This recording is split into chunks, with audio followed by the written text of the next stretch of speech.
Hello everyone, welcome back to me Maheshwari delights. Today మన recipe వచ్చేసి రెస్టారెంట్లో స్టార్టర్స్గా ఆర్డర్ చేస్తాం కదండి, డ్రాగన్ చికెన్. ఇవాళ మనం ఇంట్లోనే క్రిస్పీగా, క్రంచీగా, స్పైసీగా, same exact restaurant style taste వచ్చేలాగా ఎలా ప్రిపేర్ చేసుకోవాలి ఈ వీడియోలో చూసేయండి.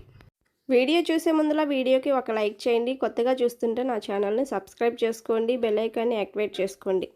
Let's start dragon chicken. ముందుగా 300 గ్రాములు బ్రెస్ట్ పీసెస్ని శుభ్రంగా వాష్ చేసుకొని తీసుకోండి. ఇలా స్ట్రిప్స్ లాగా కట్ చేసుకోండి. ఇప్పుడు ఒక మిక్సింగ్ బౌల్ తీసుకొని అందులోకి మనం కట్ చేసుకున్న స్ట్రిప్స్ వేసుకొని అల్లం వెల్లుల్లి పేస్ట్, 3 టేబుల్ స్పూన్ కారం, pinch of pepper powder, salt, 4 table spoon maida, 2 table spoon cornflour. Break చేసిన మన ఎగ్ని వేసుకొని బాగా కోట్ చేసుకోండి. పీసెస్కి బాగా కోట్ అయ్యే విధంగా కలుపుకోండి. కన్సిస్టెన్సీ లూజ్గానే ఉండాలి ఈ రెసిపీకి. ఇటు వాటర్ కూడా కలుపుకోండి. 30 మినిట్స్ మ్యారినేషన్ చేసుకోండి.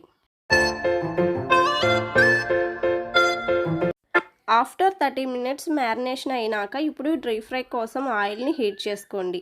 ఆయిల్ హీట్ అయ్యాక ఇప్పుడు 1 by 1 బ్యాచెస్గా వేసుకోండి.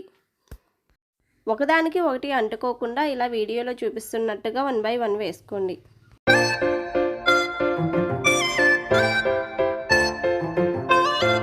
మంట అనేది మీడియం ఫ్లేమ్ మీద పెట్టుకొని ఫ్రై చేసుకోండి. హై ఫ్లేమ్లో పెట్టుకొని ఫ్రై చేసుకోవటం వల్ల పచ్చిగా ఉంటుంది. మంటని మీడియంలోనే పెట్టుకొని గోల్డెన్ బ్రౌన్ కలర్కి వచ్చేలాగా ఫ్రై చేసుకోండి. ఆ తర్వాతే మంటని హై ఫ్లేమ్లో పెట్టుకొని ఫ్రై చేసుకోవటం వల్ల బ్యూటిఫుల్ కలర్ అయితే వస్తుంది. ఇలా కలర్ వస్తే చాలు, సర్వ్ చేసుకోండి. ఇలా వస్తే క్రిస్పీగా ఉంటుంది చికెన్ అనేది. ఇప్పుడు నెక్స్ట్ ప్రాసెస్ చూద్దాం. ప్యాన్లో 2 టేబుల్ స్పూన్ ఆయిల్ని హీట్ చేసుకోండి. సన్నగా తరిగిన వెల్లుల్లిని వేసుకోండి. అవి కొంచెం టాస్ చేసుకోండి. 2 పచ్చిమిర్చి పీసెస్ జస్ట్గా ఫ్రై చేసుకోండి. రెడ్ చిల్లీ సాస్ని వేసుకోండి. ఇప్పుడు టమాటో సాస్ని వేసుకోండి. 1 స్పూన్ సోయా సాస్ని కూడా వేసుకోండి. అవి కలిసే విధంగా ఒకసారి ఫ్రై చేసుకోండి.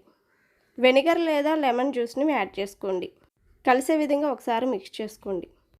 ఇప్పుడు సన్నగా కట్ చేసుకున్న క్యాప్సికము, స్ప్రింగ్ ఆనియన్స్, చిక్కదనం కోసం కార్న్ఫ్లోర్ని మిక్స్ చేసుకున్న వాటర్ని పోసుకోండి. కొంచెం సాల్ట్ని వేసుకొని ఫ్రై చేసుకోండి. ఇప్పుడు సమ్ ఆఫ్ వాటర్ని యాడ్ చేసుకోండి. మనం ముందుగా ఫ్రై చేసుకున్న చికెన్ స్టిక్స్ని వేసుకోండి. అటు ఇటు టాస్ చేసుకోండి. ఇప్పుడు కొంచెం కొత్తిమీర తరుగుని, సన్నగా కట్ చేసుకున్న వెల్లుల్లిని వేసుకొని గార్నిష్ చేసుకోండి. ఇప్పుడు మంట హై ఫ్లేమ్లో పెట్టుకొని బాగా టాస్ చేసుకోండి. ప్యాన్ని కనీసం ఒక 5 మినిట్స్ టాస్ చేసుకోవటం వల్ల మనకి క్రిస్పీగా వస్తుంది. ఈ సాసెస్ మొత్తం చికెన్ స్టిక్స్కి పట్టే విధంగా టాస్ చేసుకోండి. మరీ టాస్ చేసుకోకూడదు. చికెన్ స్టిక్స్ అనేది క్రిస్పీగా ఉండాలి, పైన సాసెస్తో జ్యూసీగా కనిపించాలి. అప్పుడు సర్వ్ చేసుకోండి. ఇది వేడివేడిగానే సర్వ్ చేసుకొని తింటే చాలా టేస్టీగా ఉంటుంది. మీరు డెఫినెట్గా ట్రై చేయండి. మీ ఫీడ్బ్యాక్ అనేది నాకు కామెంట్లో షేర్ చేసుకోండి. మీ ఫ్రెండ్స్కి, ఫ్యామిలీ మెంబర్స్కి నా రెసిపీని షేర్ చేయండి. వీడియోకి లైక్ చేయండి, సబ్స్క్రైబ్ చేసుకోండి. Thank you for watching. Bye friends.